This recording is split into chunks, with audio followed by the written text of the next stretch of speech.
Welcome to the Cosmic Vitamin Podcast. Today, we're going to talk about a man.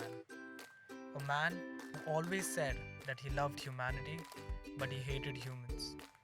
And his personal life reflected his difficulties with relationships. He was far more interested in science than humans. 2 years before he and his wife separated, he began an affair with his cousin. Yeah, he was cheating. And then eventually he married the cousin. But once again, he was unfaithful, cheating on his cousin with his secretary. And now he's already cheated on 3 girls. Wouldn't it be a possibility that he may cheat on a half a dozen other girls as well? It's quite possible. Well, his mind was both a blessing and a curse. We all know this man. Yeah, he was none other than Einstein. Albert fucking Einstein. And Einstein is not alone. People like Isaac Newton, who discovered calculus in the law of universal gravitation, was one of the most troubled geniuses ever.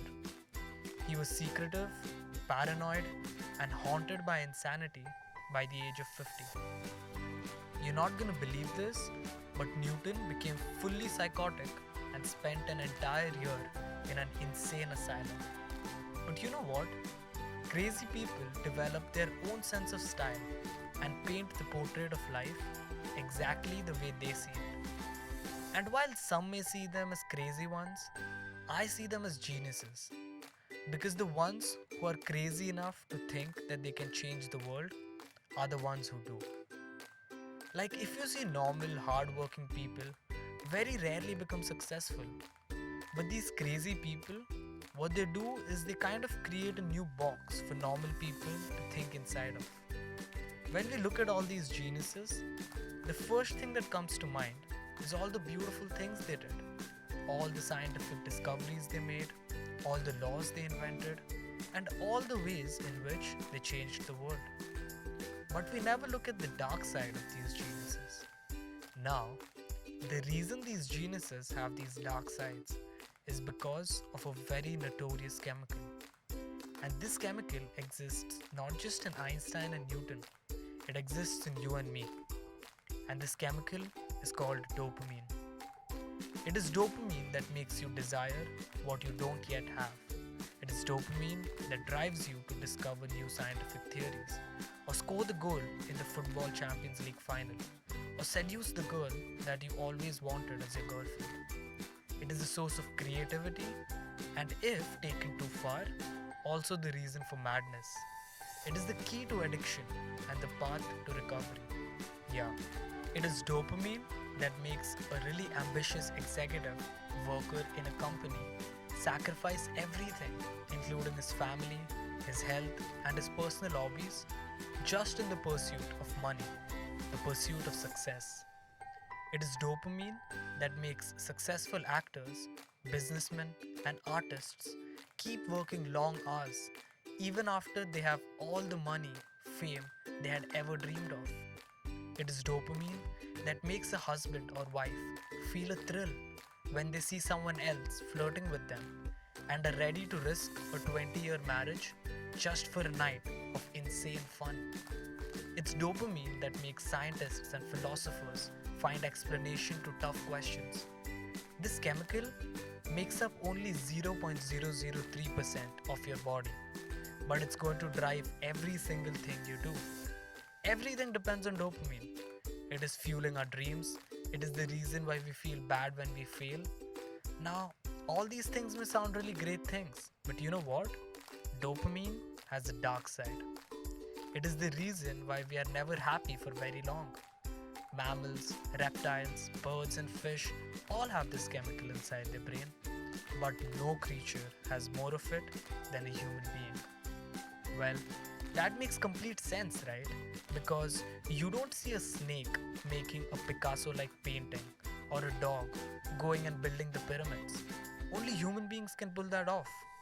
And the reason they can pull that off, apart from a prefrontal cortex, is this chemical.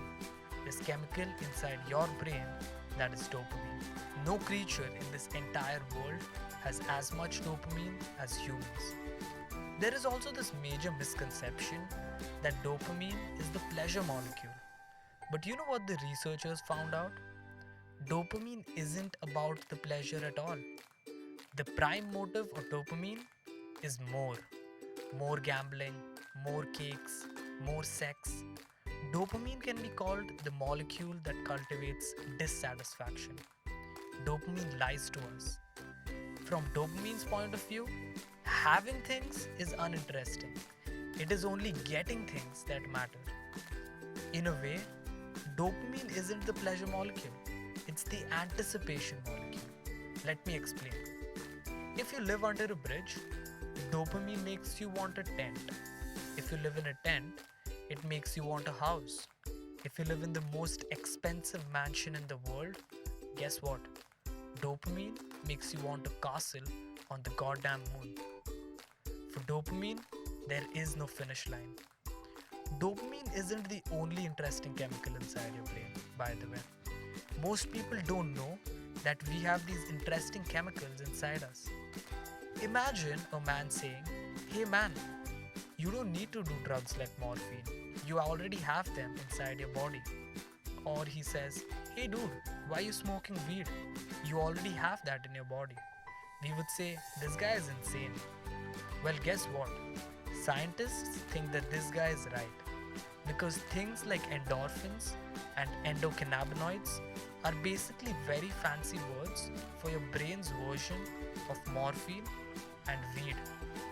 Anyway, it is true to say that dopamine is a really good salesman, right? Dopamine will sell you these ideas.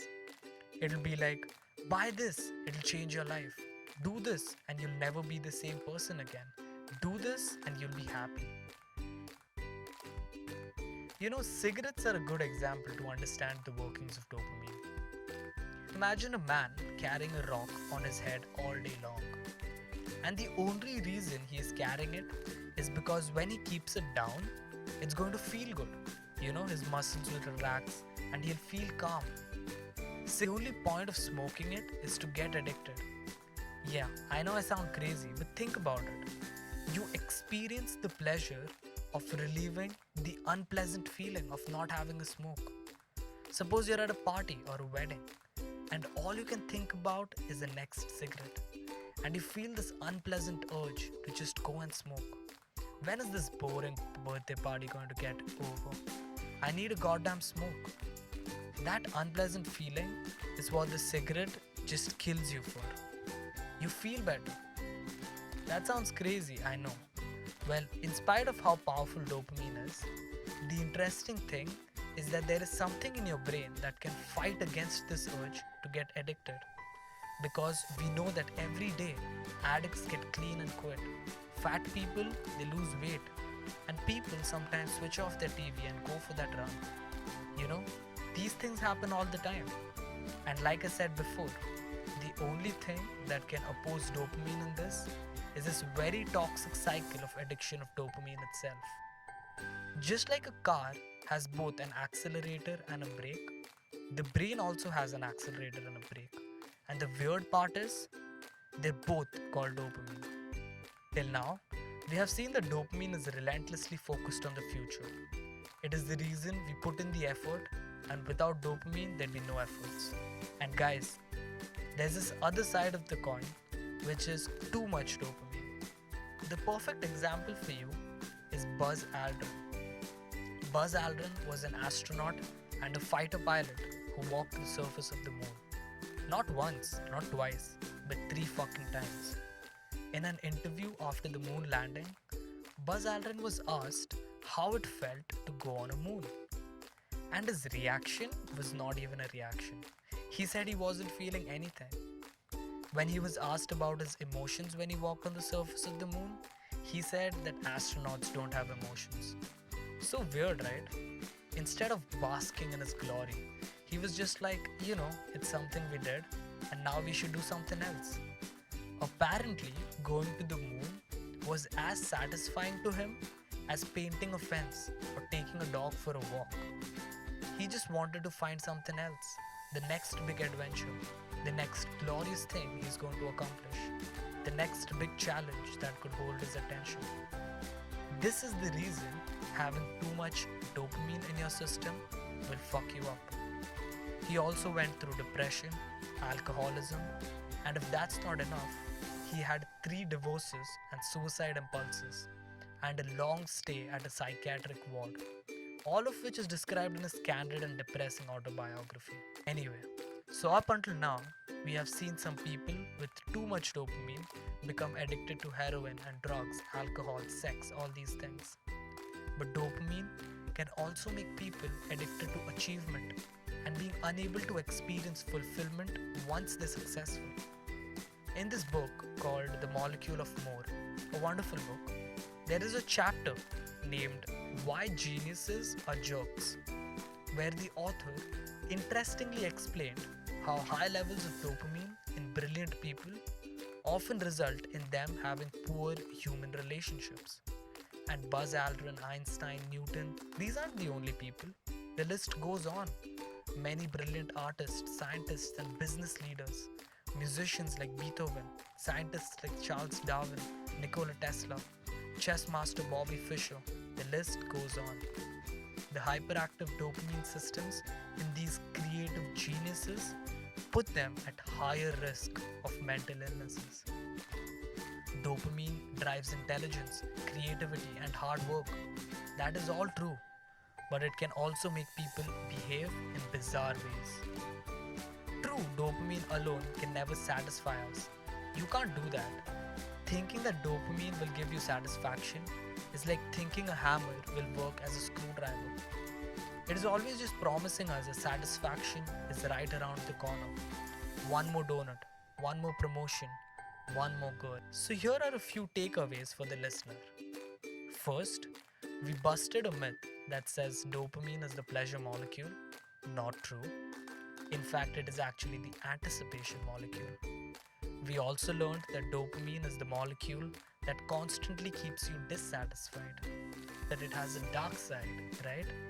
Dopamine is the reason why genius minds like Einstein discover the secrets of the world, but it is also the reason why monsters like Hitler try to conquer the fucking world. In short, dopamine is a blessing and a curse. We hope you find this information useful. Stay informed, stay connected.